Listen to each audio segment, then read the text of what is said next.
마태복음 24장 23절로 26절까지 저와 여러분들이 교독합니다. 그때에 사람이 너희에게 말하되 보라 그리스도가 여기 있다 혹은 저기 있다 하여도 믿지 말라. 거짓 그리스도들과 거짓 선지자들이 일어나 큰 표적과 기사를 보여 할 수만 있으면 택하신 자들도 미혹하리라. 보라 내가 너희에게 미리 말하였노라.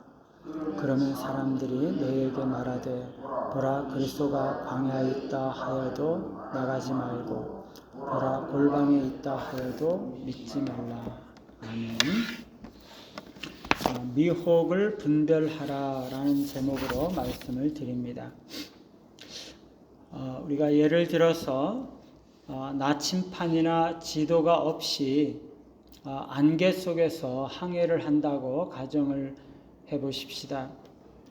특별히 위험한 그 해안선을 따라서 이렇게 항해를 할 때 나침판이나 지도가 없이 더욱이 안개가 가득 껴있는 그런 바다를 항해한다고 한다면 우리는 올바른 방향을 분별하기가 쉽지가 않을 것입니다. 좌초될 위험이 있고 숨겨진 그런 장애물과 충돌하게 될 때 비참한 결과를 맞이하게 되는 거죠. 우리는 우리 삶의 불확실성을 헤쳐나가기 위해서는 신뢰할 수 있는 지침이 필요합니다. 말하자면 영적인 분별이 필요하다는 거죠. 어떤 짐승들은요, 예를 들어서 양이나 영양이나 사슴이나 이런 짐승들은 무리를 지어서 생활하는 습성이 있죠.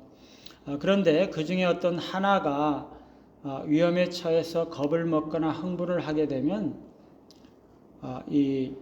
그래서 절벽에서 뛰어내리면 다른 것들도 덩달아서 같이 뛰어내린다고 합니다. 인간도 바른 행동을 분별하지 못하고 다른 사람을 따라가는 군중 심리가 있습니다.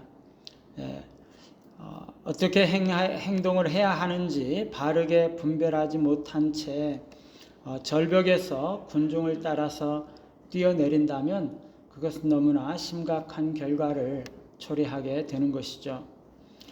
오늘 말씀은 마지막 때에 거짓 그리스도와 거짓 선지자들을 분별하라라고 말씀을 하고 있습니다. 누가 그리스도다, 누가 선지자다 이렇게 말을 해도 믿지 말라는 거죠.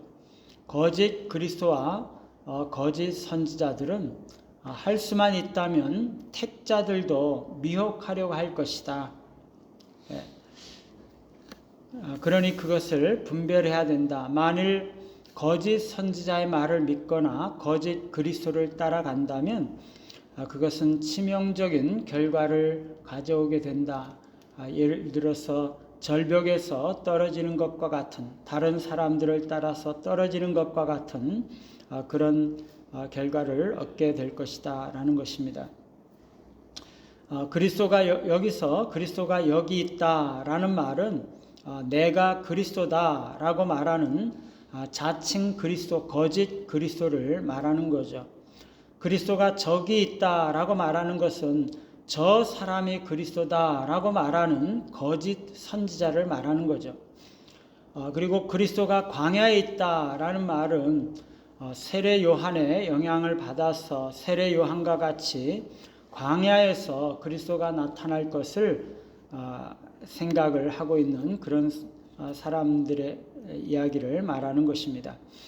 그리스도가 골방에 있다라는 것은 그리스도는 특정한 소수만을 위한 자라는 것을 생각하는 사람들이죠. 마치 사적인 종교단체의 우두머리처럼 그리스도는 아무도 모르게 어떤 특수한 그러한 그 무리만을 위해서 골방에서 나타날 것이다 라는 것입니다. 그런데 이런 모든 것들을 다 믿지 말아야 한다는 것이죠. 그런 말들을 우리가 분별을 해야 합니다. 그 이유가 무엇입니까? 우리가 읽지 않았지만 27절에 보시면 그리스도께서 보편적으로 누구나 알 수 있게 임하기 때문인 거죠. 데살로니가 후서 2장 9절과 10절에 보시면 악한 자, 불법한 자인데요. 악한 자가 사탄의 능력과 표적과 거짓 기적을 행해서 사람들을 속인다고 말씀을 하고 있습니다. 계시록 13장 13절 14절에도 보면 거짓 선지자가 하늘에서 불이 내리게 해서 땅에 거하는 사람들을 미혹할 것이라고 말씀을 하고 있습니다.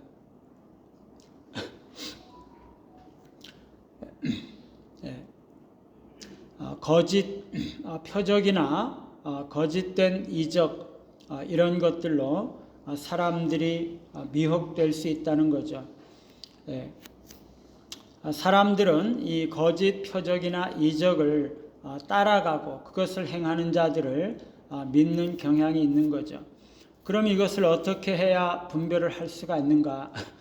성경 곧 하나님의 말씀이 그것을 분별할 수가 있다는 것입니다.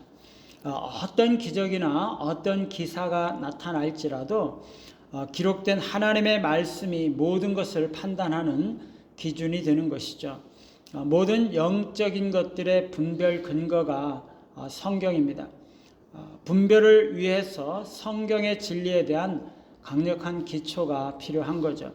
그래서 우리는 계속해서 성경을 읽어야 하고 성경을 깊이 있게 포괄적으로 그렇게 읽어야 하고 이해해야 하는 것입니다. 거짓 선지자와 거짓 그리스도는 성경 말씀으로 분별을 합니다. 아무리 큰 이적과 기사가 나타날지라도 성경 말씀에 부합하지 않는다면 그것은 거짓 그리스도, 거짓 선지자인 것이죠. 그러면 왜 거짓 선지자, 거짓 그리스도는 심지어 택자들도 미혹할까? 택자라는 것은 이미 구원받은 자들이거든요. 그 구원이 취소될 수가 없습니다. 이게 이런 택자들을 왜 미혹을 하느냐? 이게 하나님의 주권과 섭리를 나타내고 있는 것인데요. 택자 혹은 그리스도인들이 시험받는 것은 믿음에 대한 시험이죠. 그것은 시련일 수도 있고 고통일 수도 있습니다. 그러나 그것은 하나님에 대한 믿음과 의지를 강화시켜주고 더 성숙하게 하는 것이죠. 이게 신비입니다. 하나님은 거짓 선지자, 거짓 그리스도를 사용하셔서 신자들을 정결하게 하고 믿음을 더 강하게 하신다는 거죠. 할 수만 있으면 택자들도 미혹할 것이다 라는 말은 택자들은 궁극적으로 미혹되지는 않는다라는 뜻입니다. 참된 신자들은 그리스도와 연합하고 있기 때문에 그 관계가 끊어지지 않는 거죠.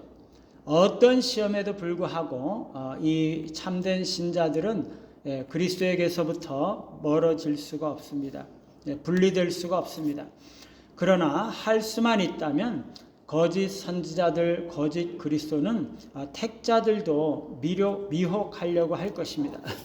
왜냐하면 택자들에 대한 그 시험은 영적 전쟁이기 때문이죠. 마귀는요, 끊임없이 신자가 가진 그 구원의 기쁨과 능력을 파괴하고자 하는 것이죠. 하나님의 나라를 파괴하고자 하는 것이죠. 그래서 신자를 낙담케 하고 좌절케 하고 믿음의 길을 걸어가야 할 그 길을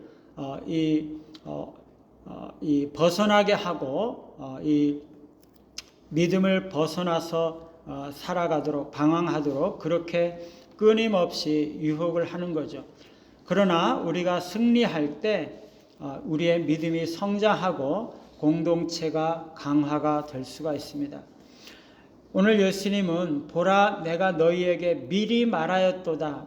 그것을 미리 말씀하셨다고 말씀하고 계십니다. 그런 일이 일어날 때 너무 이상하게 생각하지 말아라. 내가 미리 말하였기 때문에 미리 대비하고 있어야 되고 그 일이 일어날 때 예수님께서 말씀하신 그 일이 경고하신 그 일이 이제 일어나는구나, 그렇게 생각하라는 것입니다.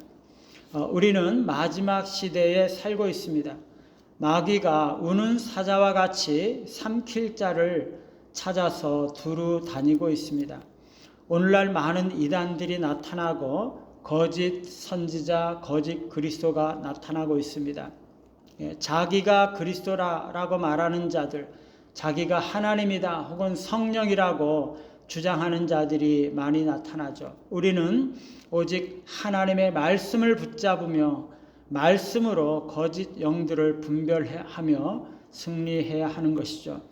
늘 말씀을 가까이 함으로 시대를 분별하며 거짓 그리스도와 거짓 선지자의 유혹을 분별하며 이적과 기사가 나타날지라도 오직 하나님의 말씀만을 붙잡음으로 분별하며 믿음의 승리를 이루시는 우리 모두가 되시기를 간절히 바랍니다.